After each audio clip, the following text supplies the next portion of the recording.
Baghdad فرماتے ہیں مجھ کو میرے رب عز و جل نے ایک طویل تحت نظر پھیلا ہوا رجسٹر عطا کیا جس میں میرے قیامت تک ہونے والے تمام مریدوں کے نام درج تھے اور لکھا تھا یہ سب بخشے گئے۔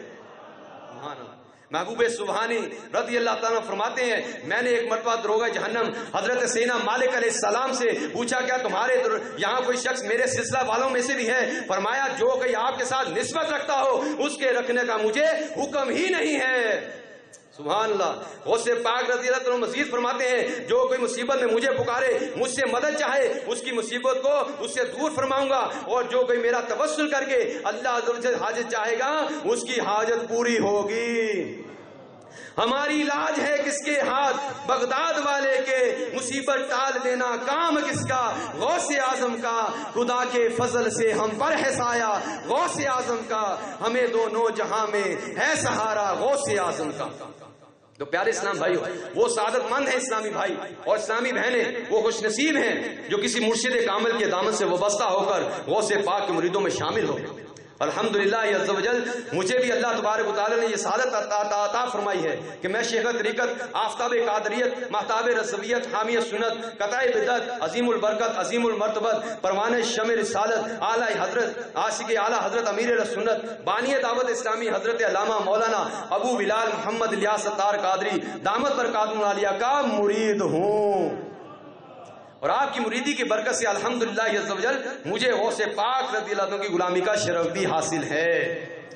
تو مسلمان تو وہی ہے جو اپنے لیے پسند کرے، وہی اپنے مسلمان بھائی کے لیے پسند کرے۔ تو میں آپ کو یہ مدنی مشورہ دوں گا کہ آپ بھی میرے پیر و مرشد کے ذریعے جو اب تک غوث پاک رضی اللہ عنہ کے مرید نہیں ہوئے، میرے پیر و مرشد کے ذریعے آپ بھی قادری طاری بن جائیے۔ الحمدللہ عز و جل امیر اہل سنت کو اللہ تعالیٰ نے بڑی عزت سے نوازا ہے۔ آپ سید قطب مدینہ شیخ العرب والعجم خلیفہ اعلیٰ حضرت ساکن مدینہ منورہ مدفون جنت البقیع حضرت مولانا ضیاء الدین رحمۃ اللہ تعالیٰ کے مرید ہیں اور خلیفہ بھی ہیں۔ مفتی اعظم پاکستان مولانا وقار الدین قادری رحمۃ اللہ تعالیٰ کے خلیفہ ہیں۔ شارع بخاری نائب مفتی اعظم ہند حضرت علامہ مفتی شریف الحق امجدی رحمۃ اللہ تعالیٰ نے بھی امیر سنت کو کتب حدیث وغیرہ کی اجازت اور ثلاث اربعہ قادریہ چشتیہ سو نقشبندیہ سہروردیہ کی خلافتیں عطا فرمائی ہیں، عنایتیں کی ہیں۔ اس کے علاوہ عالم اسلام کے کابر علماء مشائخ کرام نے بھی میرے شیخ طریقت امیر اہل سنت کو فیضان غوث و رضا سے مالا مال فرمایا ہے۔ مگر امیر اہل سنت غوث پاک رضی اللہ تعالیٰ کی اور اعلیٰ حضرت رضی اللہ کی محبت میں سلسلہ قادریہ رضویہ میں ہی مرید فرماتے ہیں۔ امیر اہل سنت کے مریدوں کی کیا شان ہے؟ اللہ اکبر، جو امیر اہل سنت کے دامن پکڑتے ہیں انہیں اعلیٰ حضرت کا دامن بھی نصیب ہو جاتا ہے۔ جب اعلیٰ حضرت کا دامن ان کو نصیب ہو جاتا ہے پھر وہ غوث پاک رضی اللہ کے دامن کرم بھی ان کو نصیب ہو جاتا ہے۔ غوث پاک کا دامن کرم نصیب ہوتے ہی انہیں مولا مشکل کشا رضی اللہ تعالیٰ کا دامن کرم بھی نصیب ہو جاتا ہے، اور جب مولا مشکل کشا رضی اللہ کا دامن کرم نصیب ہو جاتا ہے تو وہاں سے وہ پھر انہیں پیارے آقا صلی اللہ علیہ وسلم کا دامن بھی نصیب ہو جاتا ہے۔ تو یہ سلسلہ ہے۔ تو بہرحال پیارے اسلام بھائی، جو بھی اسلام بھائی ابھی تک کسی کامل پیر صاحب کے مرید نہیں ہیں تو مدنی مشورہ ہے کہ وہ میرے مرشد امیر اہل سنت کے دامت برکات اللہ کے مرید بن جائیں، چاہیں تو طالب ہو جائیں، اپنے پیر کی بیعت بھی قائم رہے گی اور انشاءاللہ فیضان عطار بھی جاری ہو جائے گا۔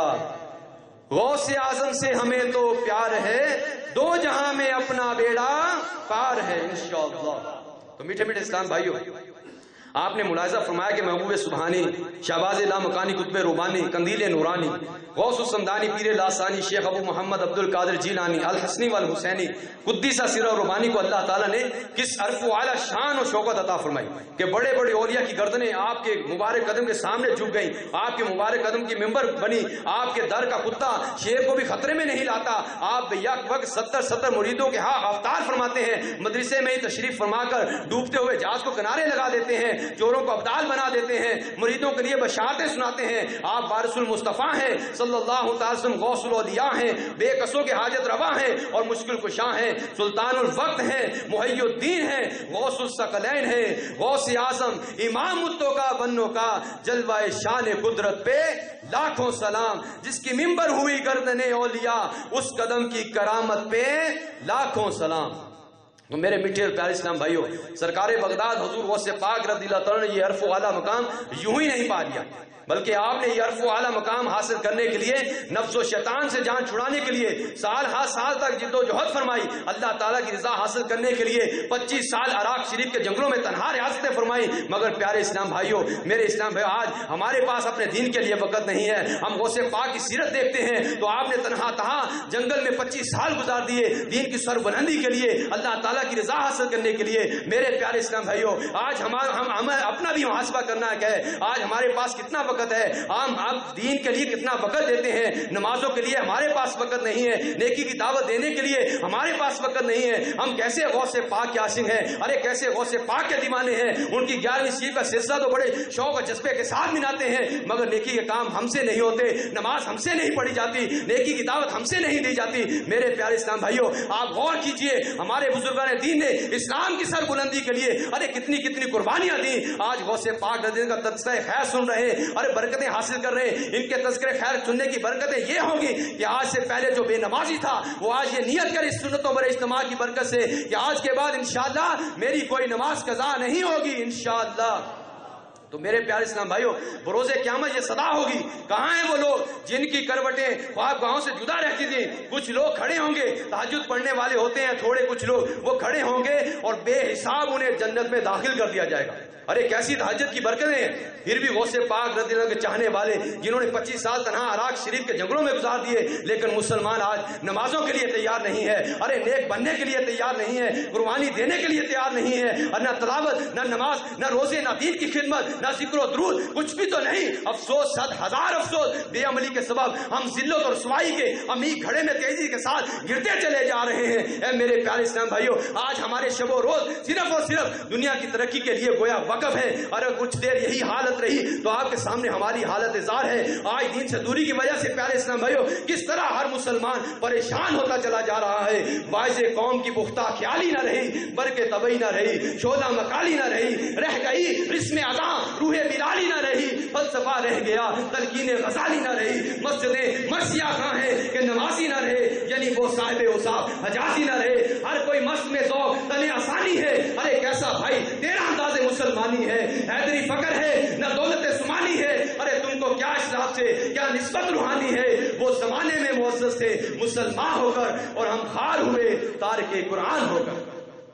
میرے پیارے اسلام بھائیو، آج غور کیجئے، آج لوگ آمدنی کی زیادتی کے لیے اپنے شہر سے دوسرے شہر، اپنے ملک سے دوسرے ملک جا پڑتے ہیں، ماں باپ بال بچوں سے وغیرہ سے برسوں دور پڑے رہتے ہیں، مگر آج حصول دنیا کی خاطر ہر اکثر لوگ قربانی دینے کے لیے تیار ہے، ہر طرح کی تکلیف برداشت کرنے کے لیے تیار ہے۔ میرے پیارے اسلام بھائیوں، دین کی سربلندی کے لیے، اللہ تعالیٰ کی رضا کے لیے آج کون عمل کرنے کے لیے تیار ہے؟ آج کون مدنی قافلوں میں سفر کرنے کے لیے تیار ہے؟ آج دعوت اسلامی اگر پکار کر آپ کو دعوت دے رہی ہے، آ جائیے اس مدنی ماحول میں، اس کے ساتھ وابستگی اختیار کیجئے، انشاءاللہ آپ کی مدنی زندگی میں ایسا نکھار آ جائے گا کہ آپ بھی نیکی کی دعوت دینے والے بن جائیں گے۔ اگر بے نمازی تھے ایسے نمازی بنیں گے کہ دوسروں کو نماز کی دعوت دینے والے بن جائیں گے۔ میرے پیارے اسلام بھائیوں، یہ ایسا بابرکت ماحول ہے، ایسا پیارا ماحول ہے کہ آج اس ماحول کی برکت سے ایک نہیں، دو نہیں، ہزاروں نہیں، میرے پیارے سے لاکھوں کی زندگیوں کو مدنی انقلاب برپا کر کے رکھ دیا۔ یہ پیارے اسلام بھائیوں، میرے شیخ طریقت امیر رسول کی نگاہ فیض ہے، یہ ولیوں اولیاء کرام کا فیض ہے، یہ میرے غوث پاک رضی اللہ عنہ کا فیض ہے، یہ پیارے آقا صلی اللہ علیہ وسلم کی نگاہ فیض ہے۔ الحمدللہ یہ قافلہ بڑھتا چلا جا رہا ہے۔ کچھ نصیب ہیں جنہیں یہ دعوت اسلام کا مدنی ماحول نصیب ہو جاتا ہے۔ اس کے برعکس آپ دیکھیے پیارے اسلام بھائیوں، آج ہم سے کچھ بھی نہیں ہو رہا۔ اس کے برعکس دیکھیے میرے شیخ طریقت امیر سنت احمد برکاتہ العالیہ فرماتے ہیں، ہمارے غوث پاک رضی اللہ عنہ فرماتے ہیں کہ میں کرک کے جنگلوں میں برسوں رہا، درخت کے پتے اور بوٹیوں پر میرا گزارا ہوتا، مجھے پہننے کے لیے ایک شخص اون کا ایک جبہ لا کر دیتا جس کو میں پہنا کرتا تھا۔ میں نے دنیا کی محبت سے نجات حاصل کرنے کے لیے ہزار جتن کیے، میں گمنام رہا، میری خاموشی کے سبب لوگ مجھے گنگا اور نادان دیوانہ کہتے تھے۔ میں کانٹوں پر ننگے پاؤں چلتا، خوفناک غاروں بھیانک وادیوں میں بلا جھجک داخل ہو جاتا، دنیا بن سنور کر میرے سامنے ظاہر ہوتی، مگر الحمدللہ عز و جل اس کی طرف التفات یعنی توبہ نہ توجہ نہ کرتا, میرا نفس کبھی میرے آگے عاصی کرتا کہ آپ کے جو مرضی ہوگی وہی کروں گا, اور کبھی مجھ سے لڑتا, اللہ عز و جل مجھے اس پر فتح نصیب کرتا. میں مدتوں مدائن کے بیابانوں میں رہا اور اپنے نفس کو مجاہدات میں لگاتا رہا. 1 سال تک گری پڑی چیزیں کھاتا اور پھر پانی نہ پیتا, پھر 1 سال صرف پانی پر گزارا کرتا, اور گری پڑی پھر چیز کوئی یا کوئی اور غذا نہ کھاتا, پھر 1 سال بغیر کچھ کھائے پیے فاقے سے گزارتا. مجھ پر سخت آزمائشیں آتی. ایک بار سخت سردی کی رات میرا یوں امتحان لیا گیا کہ بار بار آنکھ لگ جاتی اور مجھ پر غسل فرض ہو جاتا. میں فوراً نہر پر آتا اور غسل کرتا. اس طرح اس ایک رات میں کڑکڑاتی سردی میں 40 بار غسل کیا. ان میں ان ندانوں کے لیے بڑی عبرت ہے کہ ان غوث پاک رضی اللہ عنہ کے دیوانوں کے سیکھنے کی بات ہے کہ جو غسل جنابت کے بعد غفلت کے بعد پڑے رہتے ہیں, غسل نہیں کرتے. تو جس گھر میں جنبی ہو, ایسا شخص جس پر غسل فرض ہے, یا تصویر ہو یا کتا ہو, روایت کا خلاصہ ہے اس گھر میں رحمت کے فرشتے داخل نہیں ہوتے. تو کوشش کرنی چاہیے کہ ہاتھوں ہاتھ غسل جنابت سے فارغ ہو جائیں. میرے غوث پاک رضی اللہ عنہ فرماتے ہیں کہ ابتداء مجھ پر بہت سختیاں رکھی گئیں, اور جب سختیاں انتہا کو پہنچ گئی تو میں عاجز آ کر زمین پر لیٹ گیا اور میری زبان پر قرآن پاک کی یہ دعایات جاری ہو جاتی ہیں, فَإِنَّ مَعَ الْعُسْرِ يُسْرًا إِنَّ مَعَ الْعُسْرِ يُسْرًا. تو بے شک دشواری کے ساتھ آسانی ہے, بے شک دشواری کے ساتھ آسانی ہے. فرماتے ہیں الحمدللہ عز و جل, ان آیات کی برکت سے وہ تمام سختیاں مجھ سے دور ہو گئی. تو میرے پیارے اسلام بھائیوں, کچھ پانے کے لیے کچھ قربانیاں دینی پڑتی ہیں. ہمارے غوث پاک رضی اللہ تعالیٰ نے کتنی قربانیاں دی, اللہ اکبر. تو غوث پاک کی محبت کا ہم بھی دم بھرتے ہیں, ہم بھی ان کے دیوانے. تو ہم آپ نے 25 سال تنہا عراق کے جنگلوں میں گزارے, اور ہمیں اور کوئی نہیں, ہمارے مرشد گناہوں کی وادیوں سے نکالنے والے, ہمیں سنتوں کا درد دینے والے فرما رہے ہیں کہ ہر اسلام بھائی ہر مہینے کم از کم 3 دن کے مدنی قافلے میں سفر کرے. تو غوث پاک رضی اللہ عنہ ہم چاہنے والے, مگر ہم سے قافلے میں بھی سفر نہیں ہوتا. پیارے اسلام بھائی, دعوت اسلامی یہی چاہتی ہے ہم بد نصیبی کی دلدل سے نکل کر خوش نصیبی کی طرف آئیں, اور دعوت اسلامی اپنی اور ساری دنیا کے لوگوں کی اصلاح کی کوشش کرنا چاہتی ہے. اور میرے شیخ طریقت نے ہمیں یہ مدنی مقصد بھی دیا کہ مجھے اپنی اور ساری دنیا کے لوگوں کی اصلاح کی کوشش کرنی ہے انشاءاللہ. تو پیارے اسلام بھائی, یہ گھر بیٹھے بیٹھے کیسے ساری دنیا کے لوگوں کی اصلاح ہوگی؟ تو میرے میٹھے اسلام بھائیو, ہمت کیجئے, اپنے اندر جوش ایمانی پیدا کیجئے, اور مدنی قافلوں میں سفر کا ذہن بنا لیجئے. انشاءاللہ اگلے ہفتے کو انشاءاللہ جمعے کو انشاءاللہ سنتوں برا مدنی قافلہ سفر کرے گا. تمام اسلام بھائی نیت کر لیں کہ انشاءاللہ حضور غوث پاک رضی اللہ عنہ کی خدمت میں انشاءاللہ اس قافلے میں سفر کر کے اس کا جو ثواب ہوگا وہ سرکار غوث پاک رضی اللہ عنہ کی سال ثواب کریں گے انشاءاللہ. تو جن